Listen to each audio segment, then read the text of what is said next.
Salam sejahtera untuk kita sekalian, shalom. Baik, puji Tuhan pagi hari ini kita akan bersama-sama melanjutkan khotbah serial kita setiap minggu pada bulan ini berbicara tentang ketuhanan dari Yesus. Pada minggu yang lalu kita sudah mendengar firman Tuhan. Dan sebagai gembala saya akan melanjutkan khotbah seri ini di dalam tema pagi hari ini, Yesuslah Tuhan, tiada yang lain. Ya. Bapak dan Ibu, mari kita baca 1 Yohanes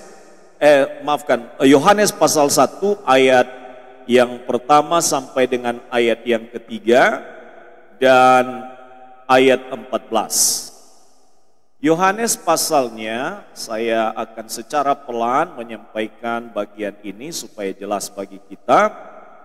Yohanes pasalnya yang pertama, ayat yang pertama sampai dengan ayat yang ketiga, dan kemudian kita akan lanjutkan pada ayat yang ke-14. Bapak dan Ibu sudah mendapatkan bagian firman Tuhan tersebut? Saya pastikan ada di layar. Oke. Baik, kita akan baca bersama-sama. 1, 2, 3. Pada mulanya adalah firman. Firman itu bersama-sama dengan Allah, dan firman itu adalah Allah. Ia pada mulanya bersama-sama dengan Allah. Segala sesuatu dijadikan oleh Dia, dan tanpa Dia tidak ada satupun yang telah jadi dari segala yang telah dijadikan. Ayat 14. Ayat 14, 1, 2, 3. Firman itu telah menjadi manusia dan diam di antara kita, dan kita telah melihat kemuliaannya, yaitu kemuliaan yang diberikan kepadanya sebagai anak tunggal Bapa, penuh kasih karunia dan kebenaran. Kembalikan saya dimulai pada ayat yang pertama. Nah, Bapak Ibu Saudaraku yang dikasihi oleh Tuhan, tema ini selalu menjadi diskusi hangat. Yesuslah Tuhan, tiada yang lain.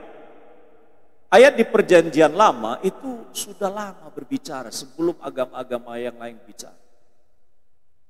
Bahwa tidak ada Tuhan selain daripada Allah. Mana ayat? Keluaran pasal 20. Jangan ada padamu Allah lain di hadapanmu. Jangan ada pada Allah lain di hadapanmu. Jadi tidak boleh ada Allah lain yang kita sembah selain daripada Tuhan. Itu jelas di Keluaran pasal 20. Akulah Tuhan Allahmu yang membawa engkau keluar dari tanah Mesir. Jangan ada padamu Allah lain di hadapanku. Ilah yang dipakai di sana. Ilah itu adalah yang menamakan, yang menuhan-nuhankan yang bukan Tuhan. Jadi jelas Alkitab kita di perjanjian lama, tidak boleh Allah lain ada yang kita sembah selain daripada Allah yang menciptakan langit dan bumi, yang adalah roh adanya, yang adalah sang firman, yang disebut di dalam terjemahan dalam bahasa aslinya adalah logos. Maka kalau kita lihat ayat ini, akulah Tuhan Allahmu yang membawa engkau keluar dari tanah Mesir, dari tempat perbudakan. Jadi dari sejarah perjalanan Alkitab, ada Allah yang dibandingkan dengan Allahnya umat Israel. Apa itu? Ilah-ilah dari orang-orang Kanaan. Yaitu dianggap sebagai Tuhan. Di dalam Alkitab kita di perjanjian lama itu memakai kata ilah atau memakai kata Allah kecil. Hurufnya A. Jadi kalau kita bandingkan di sini bahwa secara perjalanan sejarah, Tuhan yang disembah oleh orang Israel adalah Tuhan yang kita sembah juga. Itu dalam konteks perjanjian lama. Lalu kemudian muncullah istilah-istilah yang dipakai pada zaman itu. Menyebut sebagai Allah, menyebut sebagai Tuhan. Padahal yang ditunjuk bukan menunjuk kepada Allah yang dimaksudkan di dalam Keluaran pasal 20 ini. Kalau di dalam teks perjanjian lama, Allah itu dikenal dengan penyebutan yang sangat sakral, yaitu dengan 4 huruf. YHWH. Nama Allah itu tidak sembarangan disebut. YHWH itu artinya adalah Yahweh. Yahweh itu adalah penyelamat. Jadi kalau kita bicara sejak dari perjanjian lama, sebenarnya Allah yang dimaksudkan sebagai penyelamat itu menunjuk kepada Allah yang menciptakan langit dan bumi. Yang memberi hidup kepada manusia, yang memberikan keselamatan kepada setiap orang yang mau dan yang percaya kepadanya. Nah, ayat yang berikutnya, ayat yang ketiga, tolong buka ayat yang ketiga. Jangan ada padamu Allah lain di hadapan. Tidak boleh ada Allah lain. Jadi Allah yang kecil itu adalah yang dijadikan sebagai Tuhan. Apa itu? Adalah menyembah kepada patung. Menyembah kepada apa? Menyembah kepada pohon. Menyembah apa yang dibuat dengan buatan tangan manusia. Makanya kekristenan itu tidak pernah menyembah buatan-buatan daripada tangan manusia. Itu hukumnya dilarang di dalam perjanjian lama. Jangan ada padamu Allah lain di hadapan. Lihat ayat 4. Ini jelas sekali. Makanya pembedaan kita dengan berbagai keyakinan di sini. Jangan membuat bagimu patung yang menyerupai apapun. Yang ada di langit atau di atas. Atau yang ada di bumi. Atau yang ada di dalam air di bawah bumi. Ayat yang kelima. Jangan sujud menyembah kepadanya. Dikatakan. Atau beribadah kepadanya. Sebab aku Tuhan Allahmu adalah Allah yang cemburu. Yang membalaskan kesalahan bapa kepada anak-anaknya, kepada keturunan yang ketiga dari keempat, dari orang-orang yang membenci aku. Dan jangan sekali-sekali menuhankan yang bukan Tuhan, dan jangan sekali-sekali memberhalakan sesuatu dari buatan tangan manusia. Itu jelas sekali. Jadi kekristenan itu jelas sekali. Menyembah Allah, Allah yang sesungguhnya dimaksudkan adalah Allah yang adalah pencipta langit dan bumi, yang dikenal di dalam Alkitab itu dengan nama huruf mati semua yang dipakai YHWH. Kenapa tidak boleh disebut nama itu secara sembarangan? Memang dilarang untuk menyebut nama Tuhan secara sembarangan. Ayat Alkitabnya mengatakan jangan menyebut nama Tuhan Allahmu secara sembarangan. Menyebut nama Tuhan Allah secara sembarangan saja dilarang, apalagi tidak meyakini Dia. Ya, oke. Kembalikan kepada Yohanes pasalnya yang pertama. Menarik sekali, ada orang yang tidak percaya Yesus Tuhan. Silahkan, mau percaya atau tidak. Ada orang yang berkata, Yesus itu kan hanya manusia. Silahkan. Ada orang yang mengatakan, Yesus itu hanya sekedar nabi. Silahkan. Silahkan bicara tentang Yesus itu dari sudut pandangan siapapun yang pernah kita terima, yang pernah kita dengar, yang pernah kita pahami. Silakan. Tuhan Yesus itu loh menariknya gak pernah protes. Gak pernah protes. Mau dia disebut sebagai manusia, mau dia disebut sebagai, kok disembah sebagai Tuhan, mau disebut dia sebagai nabi, mau disebut dia sebagai guru, nanti akan ketemu di akhir. Bukakan saya ayatnya. Filipi pasal 2 ayat 9 sampai 11. Nanti pada hari kiamat, suka atau tidak, semua orang nanti harus mengakui Dia sebagai Tuhan. Sekarang gak percaya, bulan depan tidak percaya, sampai akhir hidup tidak percaya, nanti ketemu pada akhirnya semua akan mengaku bahwa Yesus adalah Tuhan. Makanya Tuhan Yesus itu tidak pusing, ya, tidak pusing. Yang pusing nanti kita pada akhirnya. Dikatakan di dalam ayat itu, itulah sebabnya Allah sangat meninggikan Dia Loh, Allah pencipta langit dan bumi loh meninggikan Yesus. Kenapa? Karena dia adalah Allah. Loh, mana ada Allah yang meninggikan Yesus? Tidak ada. Seharusnya di bawahnya Allah kan? Nah, nanti kita akan lihat pengertian di Yohanes pasal 1. Siapa Yesus yang sesungguhnya?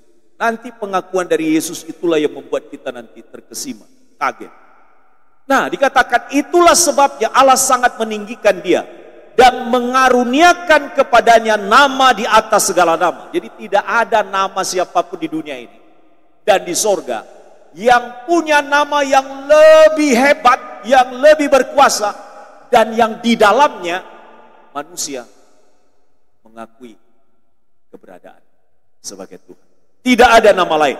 Makanya dikatakan dalam Kisah Para Rasul pasal 4 ayat 12. Dan keselamatan tidak ada di dalam siapapun juga. Jangan otak-atik ayat ini. Ini ayat firman Tuhan kok, mau otak-atik. Dan keselamatan tidak ada di dalam siapapun juga. Mau buat lagi keselamatan di luar daripada nama itu. Tidak bisa.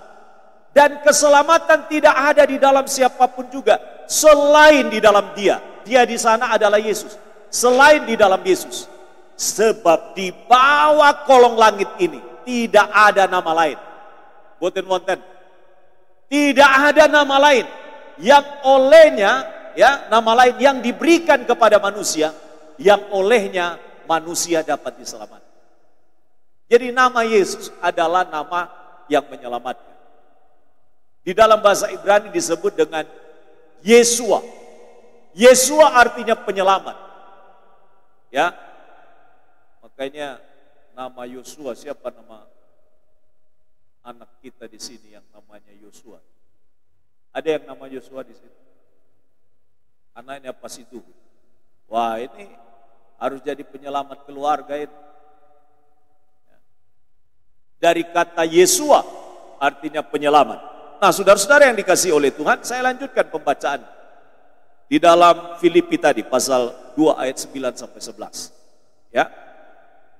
Itulah sebabnya Allah meninggikan dia, sangat meninggikan dia, dan mengaruniakan kepadanya nama di atas segala nama, supaya di dalam nama Yesus, ingat, supaya di dalam nama Yesus, bukan di nama Pak Adeli, bukan di dalam nama yang lain, supaya di dalam nama Yesus bertekuk lutut segala yang ada di langit. Nah, segala yang ada di langit itu siapa? Seluruh yang ada di dalam sorga itu bertekuk lutut kepada Tuhan. Siapa? Bertekuk lutut kepada Yesus. Lu mana ada penghuni sorgawi berlutut kalau seandainya itu bukan kepada Tuhan. Lah manusia kemudian mencoba mengotak-atik ini. Wah, enggak usah menyembah kepada Yesus. Salamu dewe kok. Pas nanti hari kiamat dipaksa kita untuk berlutut mengakui dia sebagai Tuhan. Jadi mumpung belum terlambat, pengakuan itu harus ada pada kita, tapi juga harus ada dalam pengertian yang benar kepada kita. Nah, ini ya. Jadi supaya dalam nama Yesus bertekuk lutut segala yang ada di langit dan yang ada di atas bumi. Bapak Ibu ada di atas mana? Di atas bumi ya. Belum di sorga ya. Ya. Nanti akan bertekuk lutut semua. Tidak pandang dia dari keyakinan mana, tidak pandang dia dari suku mana, dari model orangnya seperti apa. Semua nanti suka atau tidak akan bertekuk lutut. Dan kemudian dikatakan dengan lidah pada akhirnya mereka mengaku Yesus Kristus adalah Tuhan bagi kemuliaan Allah Bapa. Nah, Yesus Kristus adalah Tuhan. Sekarang gak percaya, gak apa-apa. Tapi nanti pada akhir kedatangan Tuhan yang kedua kalinya itu, orang kan dipaksa mengakui. Tapi pengakuan mereka sudah tidak lagi menyelamatkan mereka. Itu ingat-ingat. Jadi pengakuan tentang Yesus Tuhan itu diberi kepada kita kesempatannya di saat ini. Maka Wahyu katakan, aku berdiri di muka pintu hatimu. Nah, itu terjemahan saya. Kalau di dalam aslinya dikatakan, Aku berdiri di muka pintu dan mengetok. Barang siapa membuka pintu, maka aku akan masuk dan akan makan bersama-sama dengan dia. Artinya apa? Pada waktu mengetuk pintu hati kita, waktu dia memberi pengertian kepada kita, waktu kita kemudian dijelaskan, diberikan kepada kita sebuah pengertian, dioncei sampai dalam. Sekarang hati kita saja mau terbuka apa enggak? Itu dia. Makanya Bapak Ibu, khotbah-khotbah saya ya dalam ibadah penghiburan kemarin itu menghantar orang pada akhirnya mau tidak mau mengakui Yesus sebagai Tuhan. Nah, itu. Karena apa? Jelas.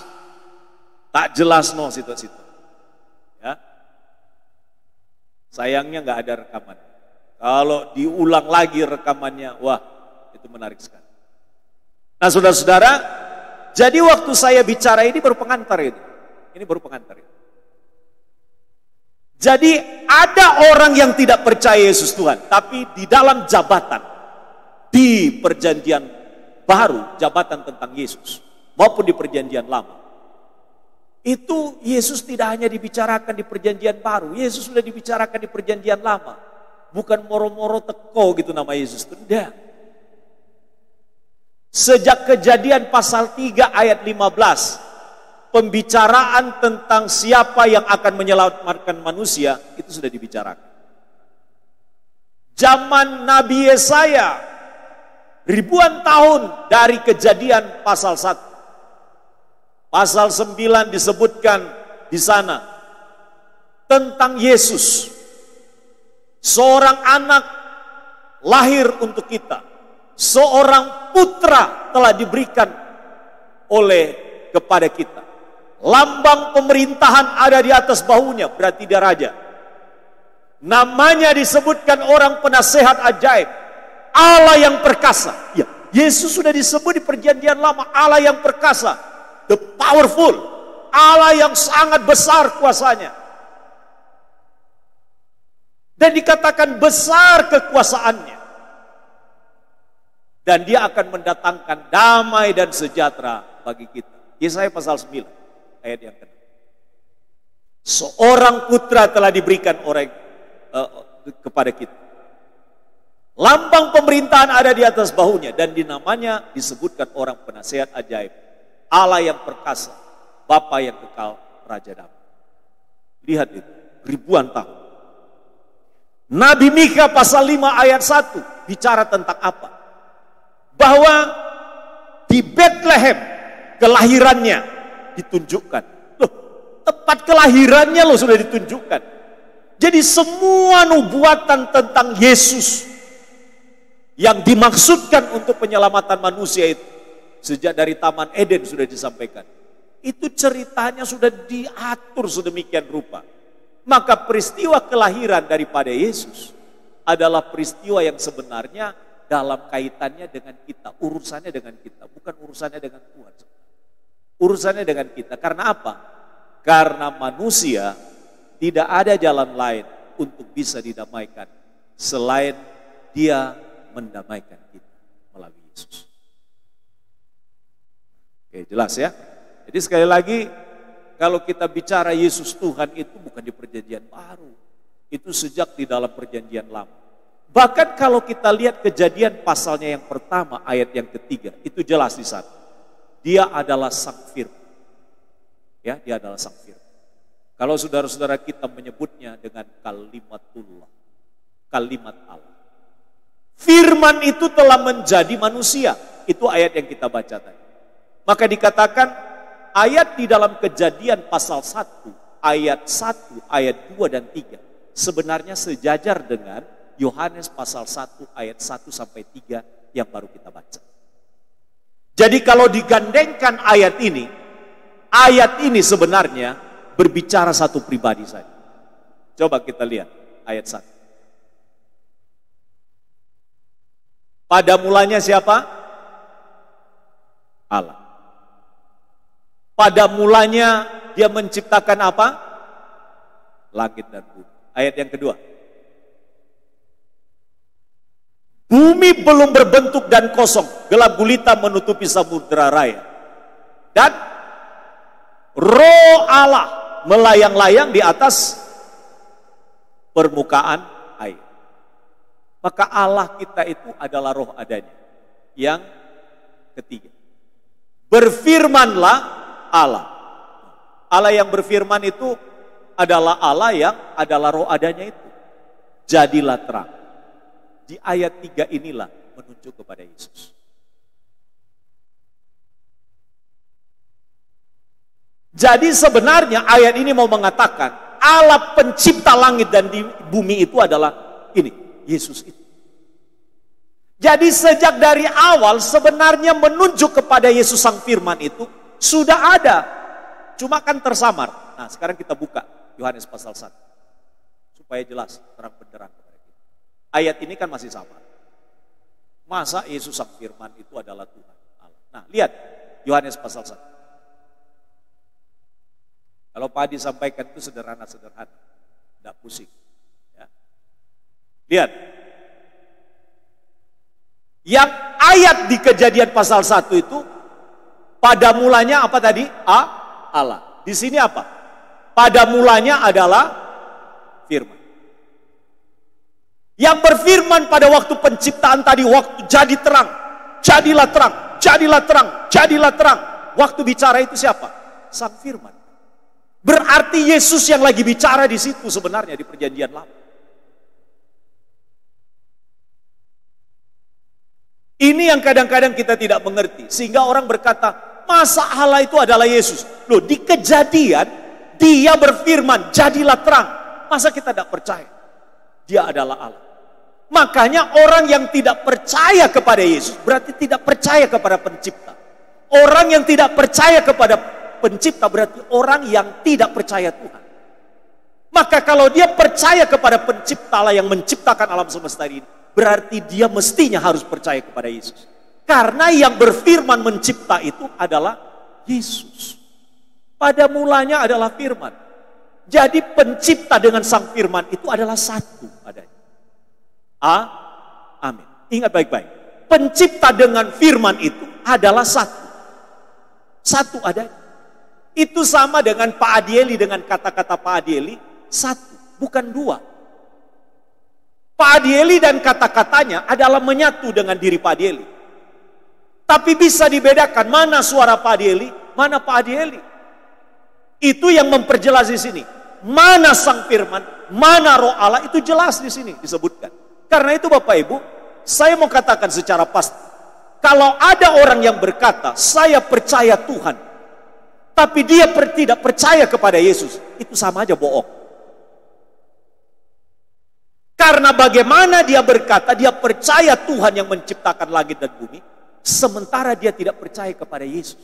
Pada Yesus itu, yaitu Allah adalah Allah. Dia adalah firman yang berkata-kata kepada kita, tapi bukan hanya sekedar kata-kata loh. Sang firman itu adalah menunjuk kepada Yesus atau menunjuk kepada Allah itu sendiri. Itulah sebabnya maka dikatakan di sini, pada mulanya adalah firman. Terus dikatakan, firman itu bersama-sama dengan Allah. Dan firman itu adalah Allah. Sekarang saya tanya, firman itu siapa? Allah. Firman itu adalah Allah. Nah, kalau kita tunjuk kepada Yesus, Yesus adalah sang firman, maka sederhana bunyinya ayat ini. Pada mulanya adalah firman. Apa yang dimaksudkan di sana? Pada mulanya itu adalah Tuhan Yesus. Selesai kan? Pada mulanya itu loh Tuhan Yesus. Tuhan Yesus itu bersama-sama dengan Allah. Artinya, ya dia itu sendiri. Dan firman itu sendiri adalah Allah. Karena itu, tidak usah pusing dengan mengatakan bahwa Tuhan bukan Yesus bukan Tuhan. Padahal jelas-jelas Alkitab kita memberitahukan kepada kita. Ayat yang kedua, coba lihat. Ia pada mulanya bersama-sama dengan Allah. Ia di sana siapa? Yesus. Artinya satu dengan Allah. Kemudian ayat yang ketiga. Segala sesuatu dijadikan oleh dia. Berarti kan Yesus itu pencipta. Berarti tidak ada satupun di bumi ini yang tidak diciptakan oleh Yesus. Nah, ini yang tidak dipahami oleh orang. Dan tanpa Yesus tidak ada suatu pun yang telah jadi dari segala yang dijadikan. Makanya saya katakan, kalau orang buka ayat ini, seharusnya waktu dia bicara saya menyembah Allah, saya menyembah Tuhan, seharusnya dia menyembah Yesus. Kalau ada orang yang berkata dia menyembah Allah, tapi dia tidak percaya kepada Yesus, sesungguhnya dia bukan menyembah Allah yang benar. Maka saya berani katakan, Yesus adalah Tuhan, tidak ada yang lain. Agama manapun kalau seandainya paham hal ini, pasti nyantol ini, pasti nyantol pemahaman. Cuma semua orang tidak paham tentang ini. Itulah sebabnya orang Kristen kadang-kadang justru malah tidak yakin kepada Tuhan. Nah, ini yang repot. Masa Allah menjadi manusia? Nah, lihat ayat 14. Ayat 14. Firman itu telah menjadi manusia. Loh, Allah Maha Pencipta itu mau jadi apa saja bisa kok. Mau jadi apa saja. Tapi mengapa dia menjadi manusia? Karena yang perlu diselesaikan persoalan itu adalah manusia. Hanya Allah yang kita kenal lah, yang datang ke dalam dunia, memberi kepada kita jalan untuk penyelesaian dosa kita. Karena kalau tidak, semua kita pasti akan binasa. Agama tidak akan menyelamatkan, kebaikan kita tidak menyelamatkan, kekayaan kita, kehebatan kita, kepintaran kita tidak akan menyelamatkan kita. Kecuali satu-satunya, Dia yang adalah Tuhan itu menyatakan diri kepada kita di dalam Yesus Kristus. Makanya dia menjadi manusia. Yang ditolong itu manusia. Itulah sebabnya kita merayakan kelahiran. Loh, Tuhan bisa lahir menjadi manusia. Loh, kelahirannya ajaib. Dikatakan mengandunglah Maria itu karena pekerjaan daripada Roh Kudus. Pekerjaan Roh Allah. Itu berarti pekerjaan daripada Roh Tuhan yang bekerja. Lalu 33,5 tahun ada dalam wujud sebagai manusia. Dia mengosongkan dirinya. Di dalam Alkitab, dalam bahasa aslinya dikatakan dia berkenosis, merendahkan diri menjadi sama dengan manusia, mengosongkan dirinya. Artinya dia sesungguhnya adalah Allah, tapi menempatkan diri menjadi manusia. Untuk apa? Untuk tujuan supaya orang kenal siapa Tuhan. Maka murid-murid bertanya, siapa dia? Orang-orang di sekitarnya bertanya, siapa dia? Bukankah dia anak tukang kayu? Bukankah dia anak daripada Yusuf dan Maria? Tapi pada waktu Yesus ada di bait Allah, ketika umur 12 tahun, Yusuf dan Maria kemudian mencari di mana Yesus berada. Dan dia katakan apa? Waktu mereka kembali bertemu dengan Yesus di bait Allah, Yesus katakan kepada mereka, bukankah aku harus tinggal di dalam rumah Bapakku? Mengapa dia memanggil Allah sebagai Bapa? Ini sebenarnya adalah bagaimana sebenarnya manusia memperlakukan Tuhan. Jadi Yesus menempatkan dirinya untuk memberi contoh. Ini loh, caranya awakmu menghargai, menghormati Tuhan itu menyebut dia sebagai Bapa. Padahal sebenarnya itu menunjuk kepada dia yang adalah Tuhan. Itulah sebabnya ketika mereka berkata, apakah engkau guru? Yesus berkata, ya, itu khotbah yang minggu yang lalu. Kamu menyebut aku guru dan Tuhan. Dan katamu itu tepat sekali. Nah itu. Kalau Tuhan Yesus tidak mau disembah sebagai Tuhan, pasti dia akan bilang, jangan sembah saya. Itu salah itu omonganmu. Koreksi. Perbaiki lagi. Tapi jelas itu ayatnya. Artinya, kepada murid-muridnya, Yesus memperjelas siapa dia sebagai Tuhan. Makanya Bapak Ibu, hidup mati orang percaya itu terletak pada percaya atau tidak kepada Yesus. Bukan beragama Kristen. Agama Kristen tidak menyelamatkan kalau kita tidak percaya Yesus. Saya katakan sekali lagi, orang tidak sempat beragama Kristen tapi percaya kepada Yesus, dia diselamatkan. Siapa orangnya? Ayo coba orang yang ada di sampingnya salibnya Yesus. Penjahat loh itu, bersempat itu bergereja. Belum sempat jadi pengikut Kristus. Maksudnya mengikuti ibadah seperti kita. Tapi dia diselamatkan. Kenapa? Karena diselamatkan itu bukan karena agama. Makanya ingat-ingatkan anak-anak kita. Engkau diselamatkan bukan karena kamu agama Kristen. Agama Kristen itu tidak punya makna apa-apa kalau kamu tidak percaya kepada Yesus.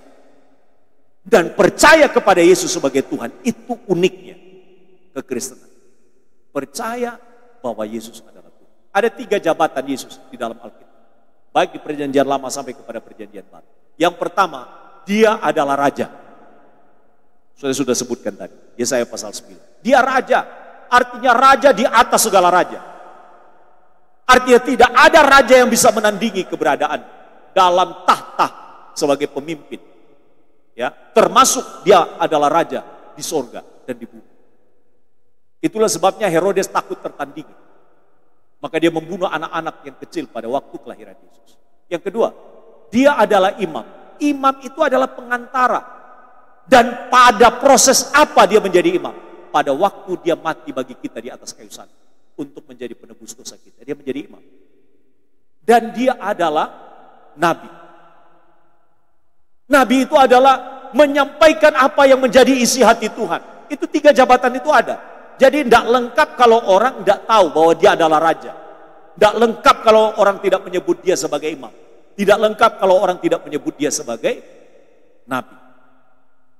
Jadi kalau hanya separuh saja orang percaya, itu tidak menyelamatkan kita. Karena itu Bapak dan Ibu sekalian, Yesus adalah Tuhan satu-satunya. Tidak ada yang lain. Nah, karena itu Bapak dan Ibu, ini harus kita betul-betul mantapkan. Karena pada akhirnya kita nanti diselamatkan itu bukan karena kebaikan kita.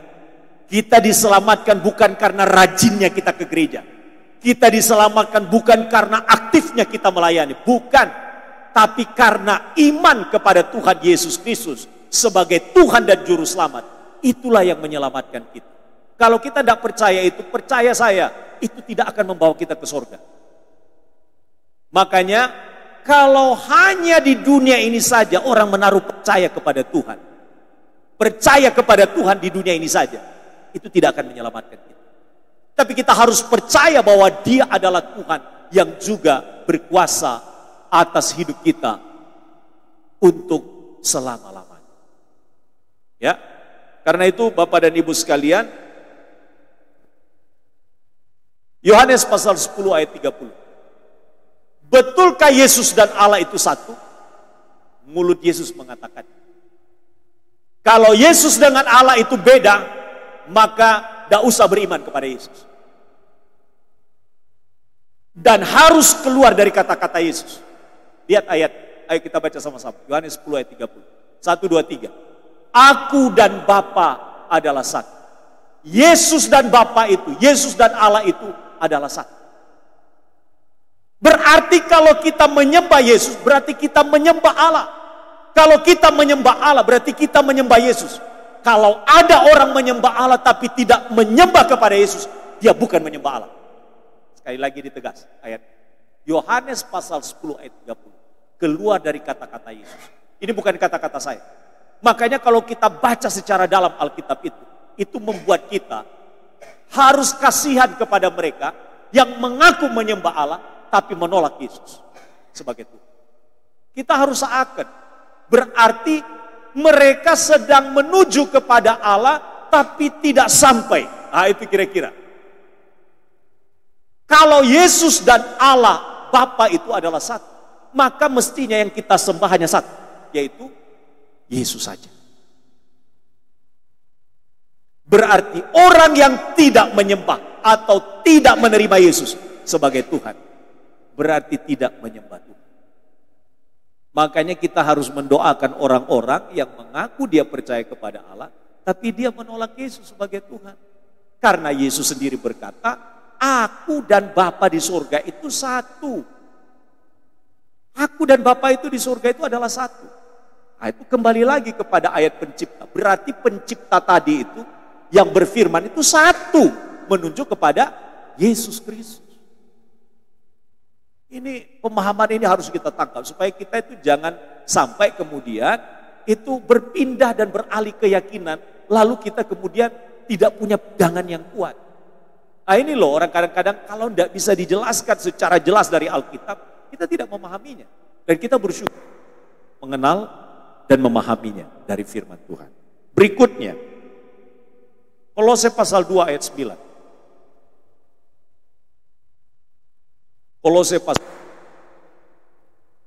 Kolose pasal 2 ayat 9.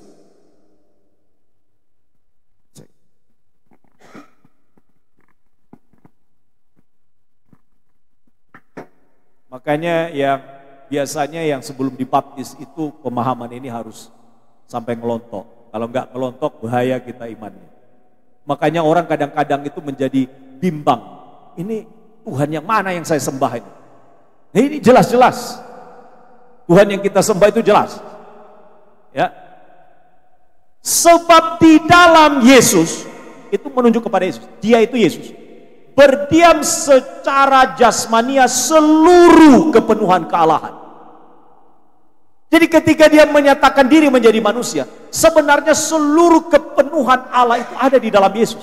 Makanya keberadaan Yesus itu adalah Allah seutuhnya, tapi manusia juga 100%. Tidak usah diragukan itu. Ada orang yang mengatakan bahwa waktu Yesus dalam dunia itu hanya tubuh maya saja, tidak sungguh-sungguh tubuh manusia. Itu salah fatal. Tapi ingat, dia bangkit. Allah tidak pernah mati. Yang mati itu adalah kemanusiaannya, kealahannya tidak pernah mati. Ini yang kadang-kadang, Allah kok mati? Nah, ini. Makanya ingat-ingat baik-baik, kalau dia bukan menjadi manusia, tidak mungkin dia mengalami kematian. Sebab keberadaan Allah tidak pernah mati dari dulu, sekarang sampai selama-lamanya. Makanya sekali lagi saya katakan, yang membedakan kita dengan keyakinan manapun adalah kepercayaan bahwa Yesus adalah Tuhan. Karena agama manapun, keyakinan manapun tidak pernah mengakui Yesus sebagai Tuhan. Tapi nanti pada waktu kedatangan Tuhan yang kedua kali, semua lidah akan mengaku. Semua lutut akan bertelut. Yesus adalah Tuhan. Tapi telat, peskasep. Kenapa? Tidak akan menyelamatkan mereka. Pengakuan yang mereka lakukan. Sebab di dalam Yesus berdiam segala secara jasmania seluruh kepenuhan Allah. Berarti seluruh kepenuhan Allah ada di dalam Yesus. Jadi kita tidak perlu ragukan. Berarti dia sepenuhnya Allah. Dia sepenuhnya Allah. Dia bukan hanya setengah Allah. Wah ini bahaya kalau setengah dewa itu. Tidak ada itu.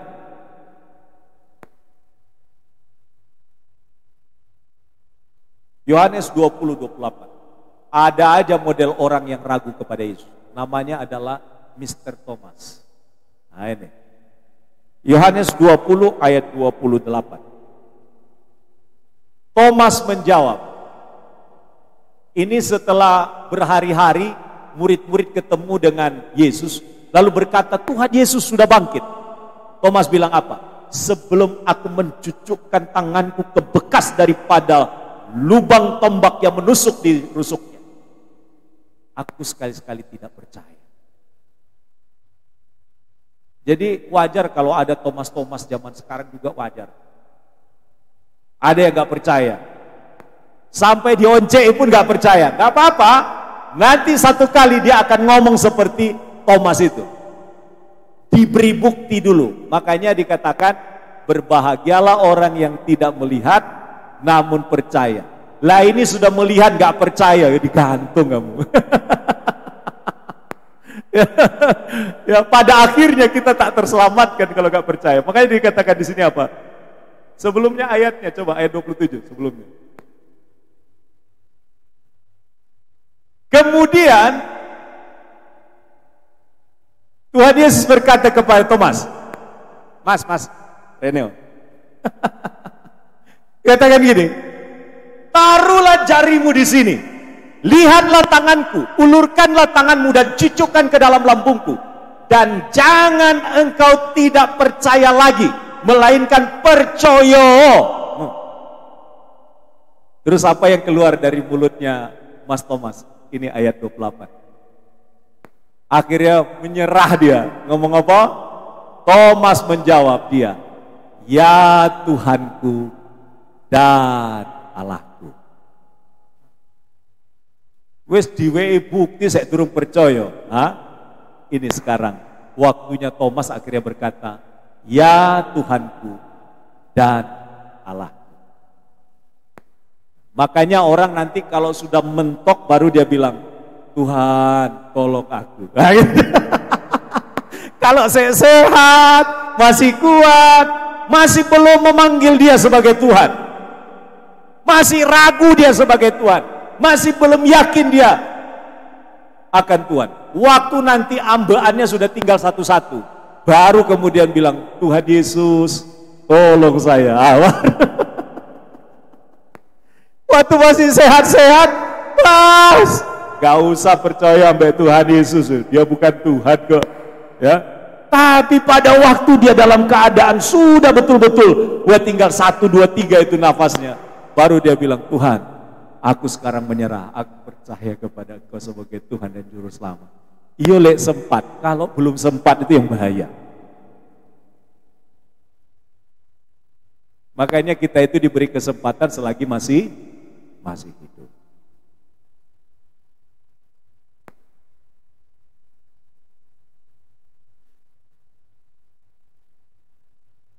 Ayat terakhir, saya tutup khotbah saya.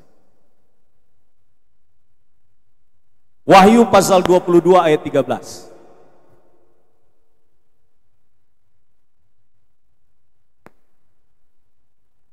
Wahyu pasal 22 ayat 13. Yuk kita baca sama-sama. 1, 2, 3. Aku adalah Alfa dan Omega, yang pertama dan yang terkemudian, yang awal dan yang akhir. Yesus berkata, aku adalah Alfa dan Omega. Aku yang awal dan yang akhir, yang pertama dan yang terkemudian. Ayo, mau gak percaya lagi? Dia yang menguasai segala sesuatu pada awalnya. Dia juga yang menguasai segala sesuatu pada akhirnya. Masih setengah-setengah ikut Yesus. Makanya kalau kita merespon Tuhan itu kan berbeda, ya kan? Wong presiden datang aja kita meresponnya luar biasa, padahal hanya lewat aja. Dulu saya ingat waktu zamannya Pak Harto, kami di Sumatera Barat itu kalau presiden lewat itu disuruh baris di pinggir jalan. Gak tahu saya punya pengalaman sama enggak, kira-kira yang seangkatan dengan saya. Suruh baris pegang bendera. Presiden di dalam mobil belum tentu lihat kita, tapi kita gini-gini. Ini loh Tuhan yang datang kepada kita. Tuhan yang datang memperkenalkan diri. Tuhan yang menyatakan dirinya sebagai Tuhan dan Juru Selamat. Masih kita anggap biasa-biasa dia, harusnya kita menjadi lebih bersemangat dalam mengikut Tuhan. Amin.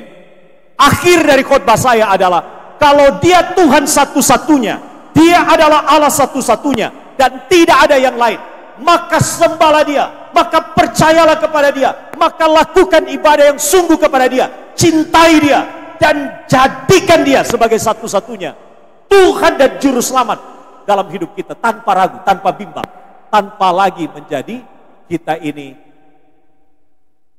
kehilangan pegangan, melainkan kita jadikan dia sebagai satu-satunya Tuhan dan tidak ada yang lain. Dan ingatkan anak-anak kita supaya mereka itu bertuhan yang jelas, yang benar. Ya, banyak orang menyebut nama Tuhan, tapi Tuhan yang mana? Itu loh. Makanya kalau kita berdoa Tuhan, itu pasti menunjuk kepada yang dimaksudkan adalah Yesus. Ya, kiranya kita dikuatkan dan diberkati oleh firman Allah. Minggu depan ini bulan berapa? Bulan Maret. Berarti khotbah seri tentang ketuhanan Yesus selesai pada bulan Februari. Kita masuk pada subtema pada bulan yang ketiga. Ya, Tuhan Yesus memberkati kita, dan saya berdoa supaya mantap iman kita dan supaya orang lain yang belum kenal Tuhan kita itu melalui kita itu dimantapkan. Jangan sampai kita kenalkan Yesus kepada orang lain, kita sendiri ragu tentang ketuhanan Yesus. Nah, ini repot ya. Ya. Oke, mari kita berdoa.